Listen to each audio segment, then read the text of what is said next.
Martin Odegaard has been an integral piece to Arteta's Arsenal puzzle so far this season, as the improvements in the North London side's midfield have been a major key to their success. With Odegaard, they have a supreme talent, as he has shown throughout this season, but some had begun to give up on him while he was sent on loan after loan after loan while with Real Madrid. But calling that a slow burn of a career requires some perspective, as he's been around since he was just 15.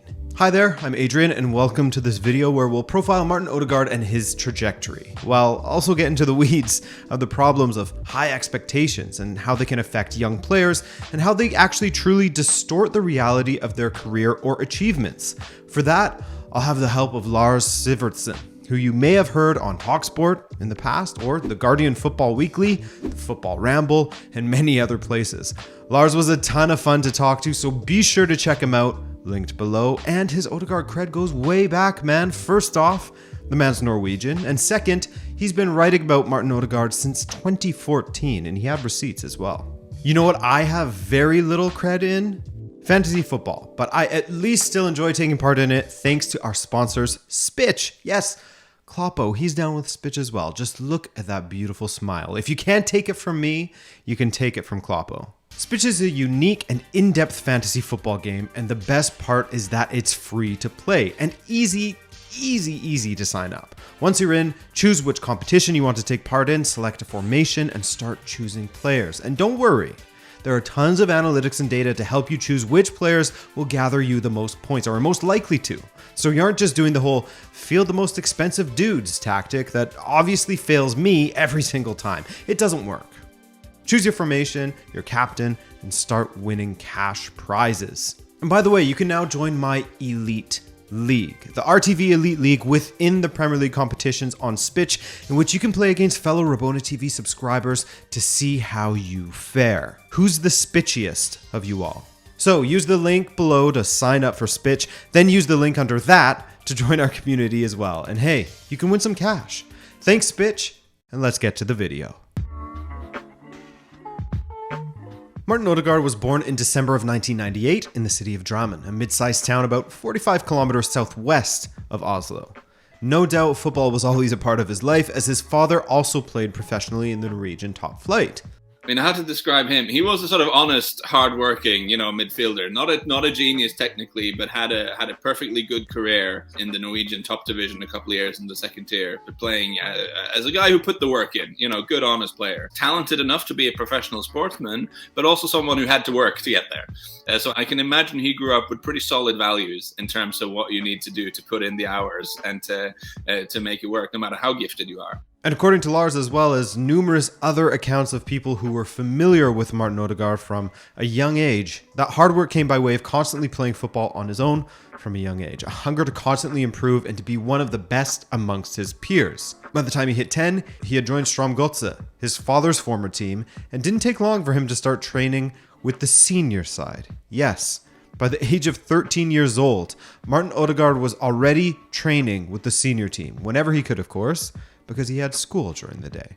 Prior to his debut, which you will all know by now, it happened when he was 15 and made him the youngest ever player to feature in the Norwegian top flight, he wasn't exactly a known commodity in Norway prior to that. Strømsgodset are a team in the top division, but they're not very... I mean, if we got Strømsgodset fans watching this, you'll forgive me for saying neither Strømsgodset nor the city of Drammen particularly glamorous places, right?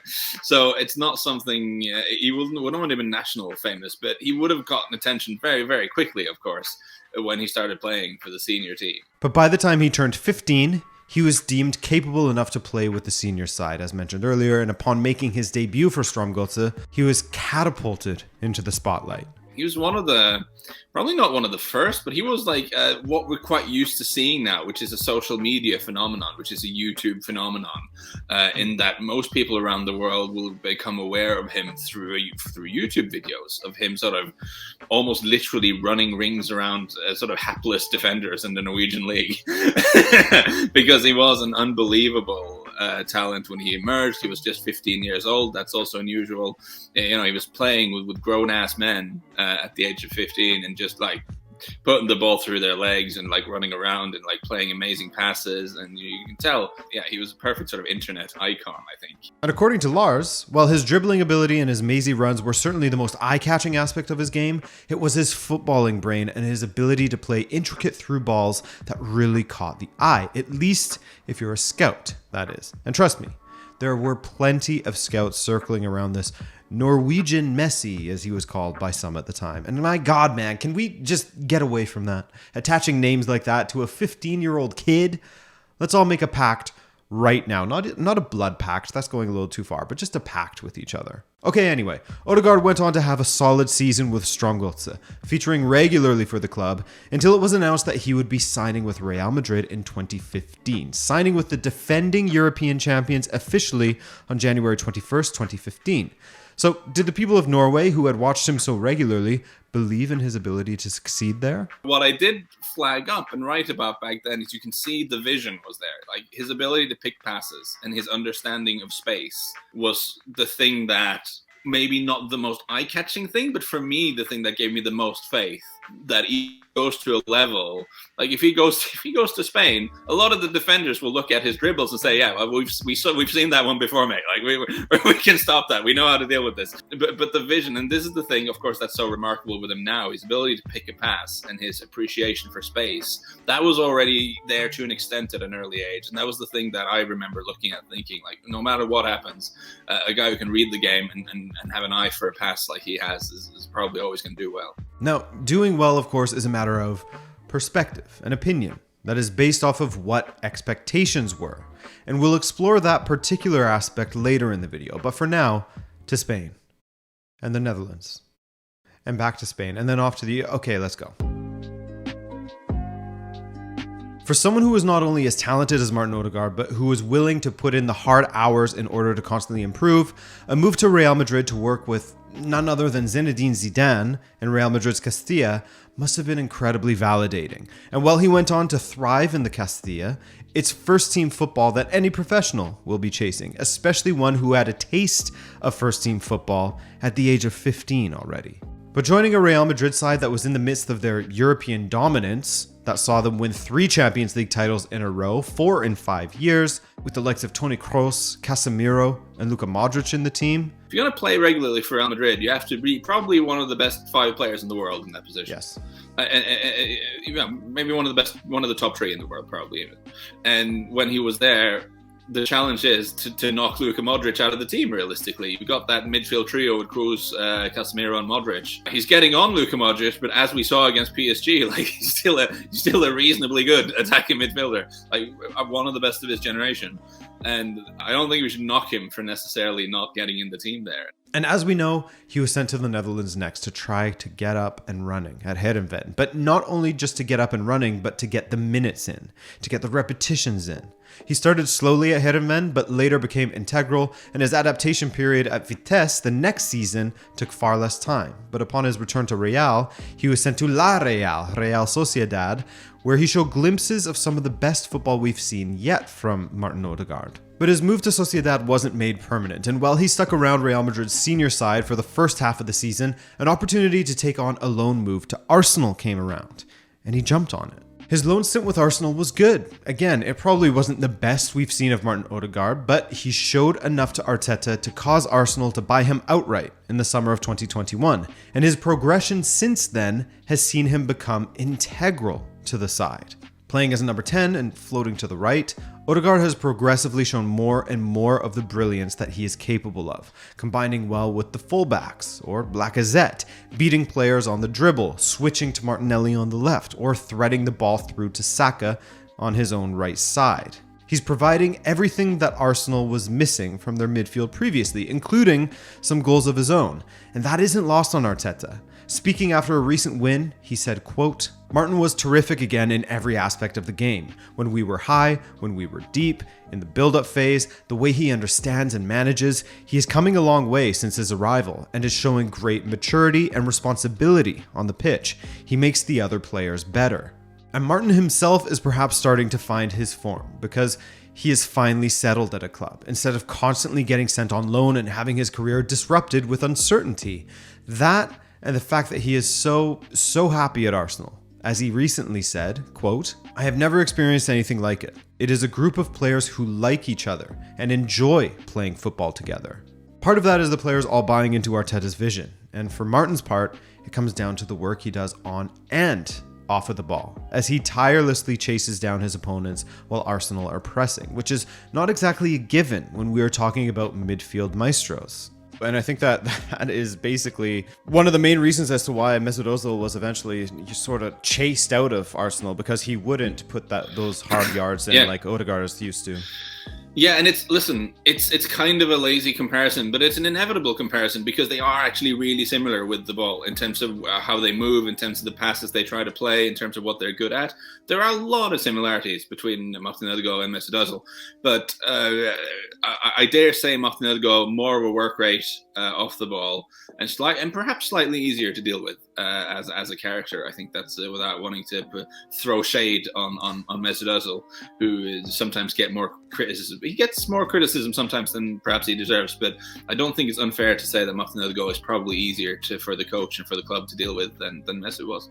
But is this his ceiling? If it is, then it is perfectly fine. I mean, the odd moment of brilliance coupled with an incredible work rate and the ability to improve the players around you, any manager would kill for a player like that. But according to Lars, he's capable of even more. He can play the most sort of outrageous sort of YouTube compilation worthy passes. He does have it in his locker. Now, he's a very serious and professional and responsible young guy. It's no surprise he's been made captain of the national team, and I think he's someone who thinks it's important to not lose the ball. and sometimes that leads to him making safer choices. And there's sometimes I want to see him be more egotistical.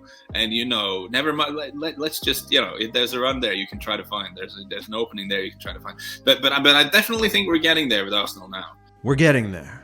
And anyone who has watched Arsenal this season, particularly from about December onward, when Arteta began rolling out Xhaka, Partey, and Odegaard consistently, we've started to see more of that brilliance. But for some, it still hasn't been to the level they expected of Martin Odegaard. But is it really fair to say that he has failed to meet expectations? Is it even fair to say that he has been a slow burner by any extent throughout his career?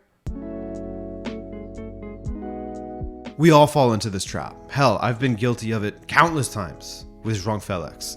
With such an insane start to his career, any sort of slowing down caused me to allow intrusive thoughts to come in and think, maybe I did jump to a conclusion way too quickly about his ability. Basically, anything but a continuous upward trajectory causes a lot of us to have knee-jerk reactions, or at the very least, question our own judgment of young players who show signs of brilliance early. And that was absolutely the case for Martin as well, in my opinion. I definitely think the focus on him in the Norwegian press, and I don't blame anyone in the press for making those editorial decisions, because you go with what sells. People want to read about Martin Odegaard, so you produce a lot of articles about Martin Odegaard. That's just an industrial sort of fact. That's how it works, and it's giving people what they're interested in. But I think as a consequence of that, because there were articles about him everywhere, people do kind of get fed up with reading about him all the time. And when he then maybe takes a couple of years longer than we were hoping and expecting, some people, to reach the level where the bar has been set for him. Yeah, there was a hint of a backlash on social media and sort of people being sarcastic and witty about him being overrated and all this sort of stuff. And thinking back to his time in Norway, with his viral videos of him schooling men who were almost finished high school when Martin was just born, it does call into question whether the expectations were set too high from the start for Martin Odegaard. Because you saw this video of him like dribbling people and like running around like Lionel Messi, and you thought, oh my god, like he's 5 years old and he's doing these things, like this is crazy, he's going to be so good. Of course, talent development isn't always linear in that sense. And what you also have to remember is that, I'm a big supporter of Norwegian football, but the level in the Norwegian league is maybe not the best. And certainly he was doing tricks and pulling sort of feints that Norwegian defenders don't come up against very often. So he was sort of wrong-footing them quite literally in that way. But when he then went to Real Madrid, it was almost like there was an immediate expectation that he would go straight into the team at Real Madrid or get significant game time already at the age of 16 then, which maybe was unrealistic and unfair. I think one of the reasons as to why people had started to give up on or stop believing in Martin Odegaard was simply because we had been hearing about him for so long. When you secure a move to Real Madrid at the age of 16, the public, wrongfully so, it must be said, expects a straight shot to the top. It's remarkable that he has been able to reach his current heights in his career, an integral player to a club on the rise in the Premier League, a player that you can build around. Because for every Mbappe or Haaland, there's an Alan Halilovic or a Freddie Adu, players that were deemed to be destined for the absolute top, predicted to be historically elite players, but for one reason or another, they failed to reach that height. And that's okay. Odegaard has been on our radar for 7 to 8 years now. That's a long time for a 23-year-old. And to begin to find your form and become influential at the age of 23, that's not bad. Players who became well known at such a young age are held to an entirely different, often entirely unfair standard. And for those who manage to break through the constant pressures before they are even an adult and deliver on their potential, it's all the more impressive.